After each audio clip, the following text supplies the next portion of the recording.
مال کی حدیث میں حضرت انس رضی اللہ تعالی عنہ سے روایت ہے کہ جو شخص کوئی پسندیدہ چیز دیکھے، جیسے اولاد ہے، جیسے مال کے اندر برکت ہو جاتی ہے، جیسے اپنی گاڑی ہے، جیسے گھر ہے، جیسے دکان ہے، تو جو کوئی پسندیدہ چیز دیکھ کر ما شاء اللہ لا قوت الا باللہ یہ کہے تو اسے نگاہ نقصان نہیں پہنچائے گی، نظر نہیں لگے گی بندے۔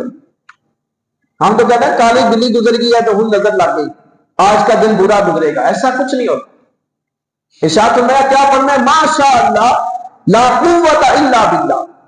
اور حضرت عقبہ بن عامر رضی اللہ تعالی عنہ سے روایت ہے، معجم الاوسط کی حدیث نمبر 155 کے اندر نبی کریم صلی اللہ تعالی علیہ وسلم نے ارشاد فرمایا اللہ تعالیٰ کسی بندے کو کوئی نعمت عطا کرے اور وہ چاہے کہ نعمت باقی رہے تو وہ کثرت سے لا حول ولا قوت الا باللہ پڑھا کرے۔